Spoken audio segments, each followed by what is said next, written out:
Well, guys. You may wonder, what are we gonna do today?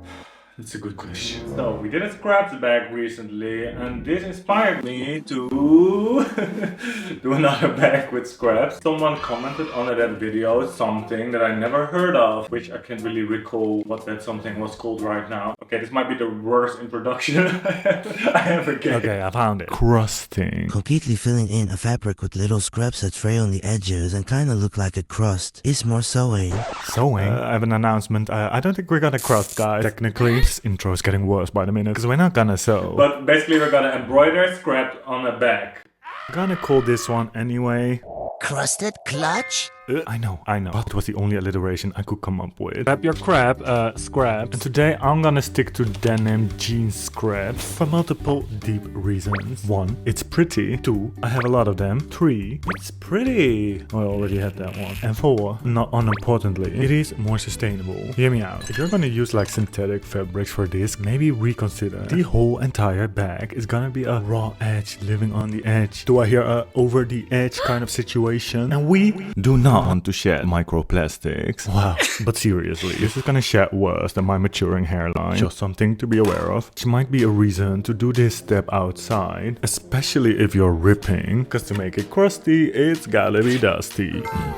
If you have larger pieces of jeans, you can just rip a strip and then chop it up. This will not only speed up the process, but also already promote some fraying. Also because you have the fabric automatically on the grain line. If you want the scraps to fray less, which honestly in hindsight wouldn't be such a crazy idea, because it will likely also shed a little bit less. Instead of ripping, you can cut all your scraps diagonally out of the jeans, which will likely reduce the shedding, at least by a bit. I'm not trying to be too nice and neat. I know, very hard, very unnatural for me. They're all a little bit different size-wise, and they don't even all have to be exactly square. It's a great zero-waste upcycling opportunity. You remember what this is? Comment below. I love you. You can literally just throw every last scrap of old fabric in there. Only thing I'm avoiding is throwing in like rivets or zippers or anything. Belt loops, just plain scraps, please. I gave it a little massage. You may wonder why. Mostly videography, gotta jazz things up a little. Point being, you'll need a lot of scraps. Like, probably more than you think. No, even this was not enough.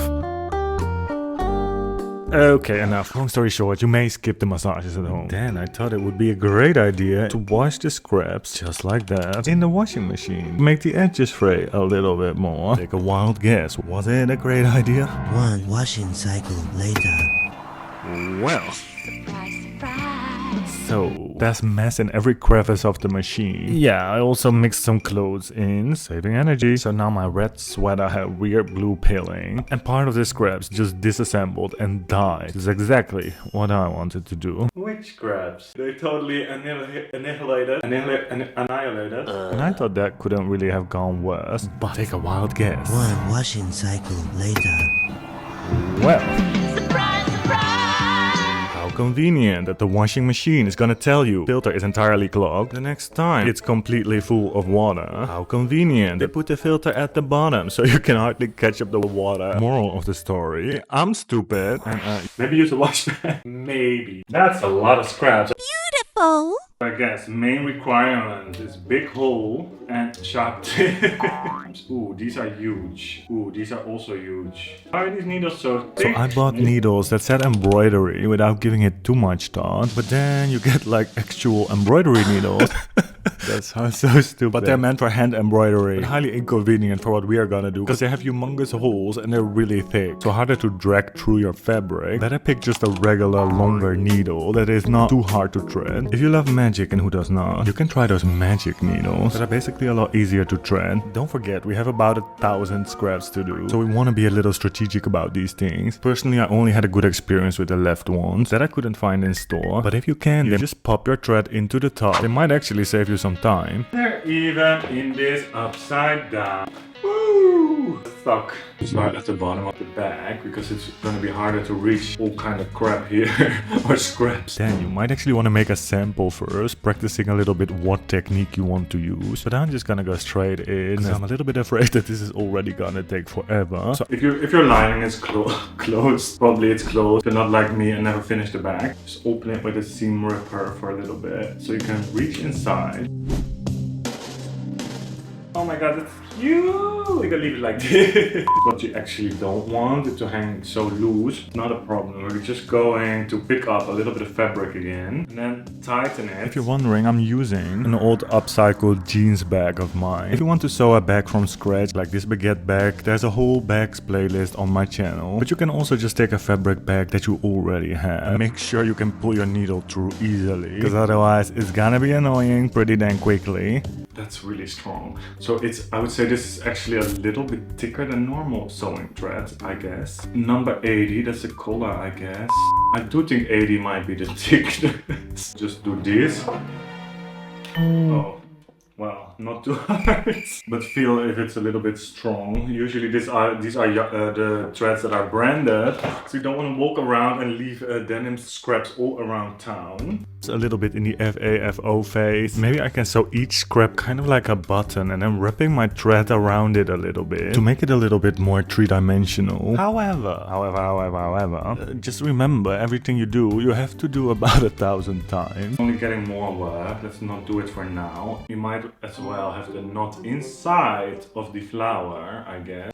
To be honest, in hindsight, it really doesn't matter that much how you're attaching the scraps. You're really not gonna see it. It's gonna look very rough anyway. Sorry, I was a little bit out of footage. So maybe don't overcomplicate things and just use the quickest way, which might be different for you than for me. And use the tips in this video to make sure that the bag is gonna be durable and strong. Anyone knows why they're all rolled up like that? It's so weird. Anyway, moral of the story, it's not supposed to have a perfect look. The goal is not so much couture bag as it is like couture bag coming out of dumpster.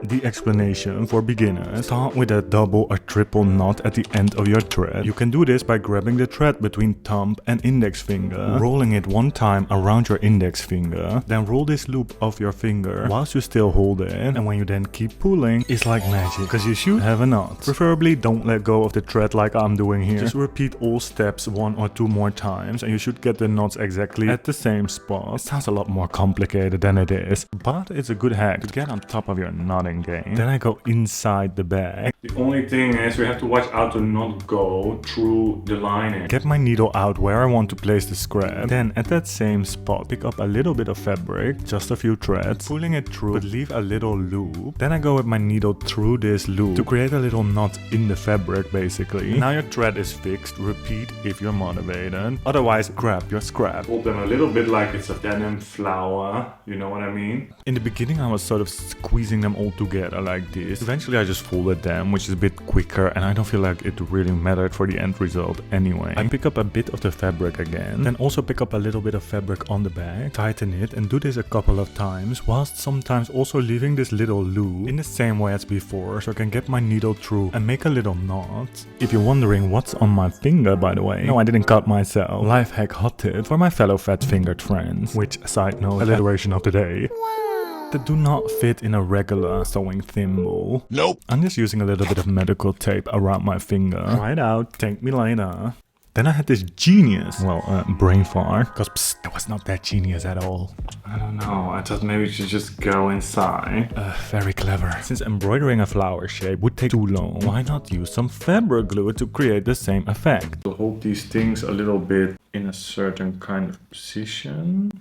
Well, better question would be why. Maybe this is gonna be a lot of work as well. Throughout the bag, it would still take forever, but you'd also probably need about 5 bottles of glue. Not only not very couture, but would also slightly defeat the purpose of this zero waste upcycling project. Don't worry, I came to my senses rather quickly. How about yourself? Did you already come to your senses? Because as seen on my last video, a lot of you have not subscribed yet. You can still correct that. Just putting it out there would be a great time to do so now. Check, of course, how dense we need to make this. And of course, the more clues you put them, the more it's gonna fit on there and the more work it's gonna be. Many minutes later. So I ended up putting my scraps about 1.5–2 centimeters apart from each other, approximately, which I think in hindsight was actually on the denser side. Could probably achieve a very similar bag, putting them a bit further apart, which will likely be quite a bit quicker and also use a lot less scraps. But I couldn't really switch it halfway through. through, because then the bag wouldn't be consistent at all. Absolute faux pas. Here you see a little bit better how I ended up doing most of the bag. Basically just folding the scrap against the bag, sewing it on, whilst leaving a loop at least a couple of times and getting my needle through this loop. My anxious brain might have tightened the scraps a little bit excessively, but it was already taking forever anyway. Look, it might shed worse than your Shetland pony.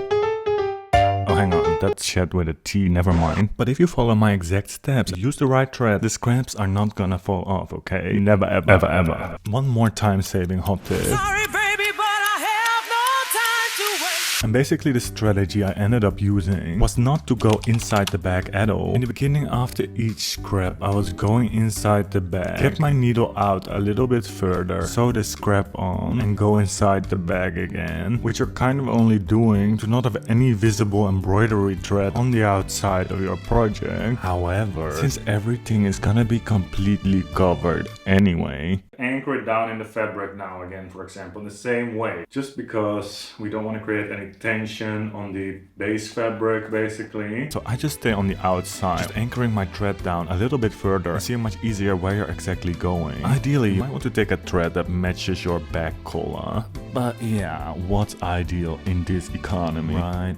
We love to just use what we have on this channel. But this way, technically, you can actually make the bag without ever opening the lining. And when doing the last scrap of that particular piece of thread, I like to make sure it's extra well knotted down, just the same as all the other scraps, with maybe 1 or 2 more extra knots. And cut it off with a little bit of extra thread so I can burn it down and melt it. Just make sure the scraps are not going anywhere anytime soon. The following day, I just took the bag on the little family trip we went on, as time spent was already getting out of hand. Continuing same, just now with a better view and a pair of motivating family members that say things like, "Oh, that takes forever. Can you not do that on the sewing machine? Can you not do that on the sewing machine?" I come to no surprise, called the police indeed. That's not how one should treat their children. Nope. I had to make some more scraps, and guess what I used? Not really sure if the washing is doing much, to be honest. I don't feel like it caused much extra fraying in the washing bag, as they're weirdly rolling up for some reason. But it might prevent some shedding when the bag is finished. It's what I hoped, at least. Now at the zipper, we gotta be a little bit careful that we can still open and close it and not get any of our scraps in between, which would be horrible. But I still want to cover it as well as possible, because I don't want to have this ugly dark blue zipper ruining the fantasy. So we're just being very mindful and demure, making sure to place small scraps here. Make sure everything is attached really sort of tightly. If necessary, you could even fasten one scrap at different points instead of just at one point as before, just to make sure it's not gonna move weirdly, prevent any catastrophes. Just imagine your crush finally wants to give you their number, I got a big one for you.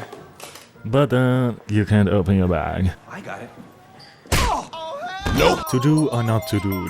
The strap. Well, there wasn't really any doubt in my mind that I had to do the scrap as well. Did I say scrap? I mean strap. Scraps, scrap. Oh, sorry guys. I cannot anymore. We are going all the way. This design does not allow any concessions to be made. And I'm using the same technique as before, staying only on the outside of the strap, so we don't get any ugly stitching on the inside, which would be quite some fuss if you'd have to cover that with another fabric later. Going kind of crisscross, even placing them quite close to the edge and sewing them quite close together so that we're really not gonna see the strap when wearing the bag.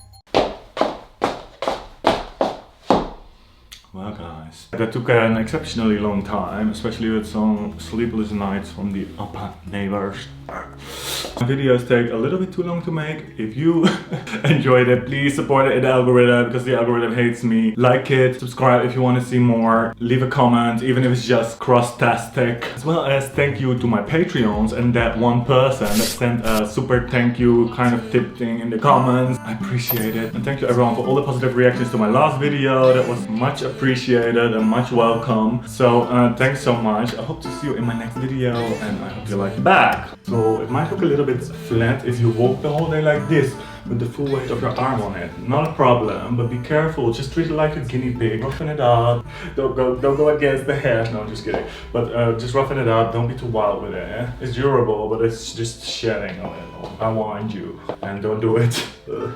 But you just vacuum like me. Only I put something hard in it. You want a soft bag? Ah, milk. Milk.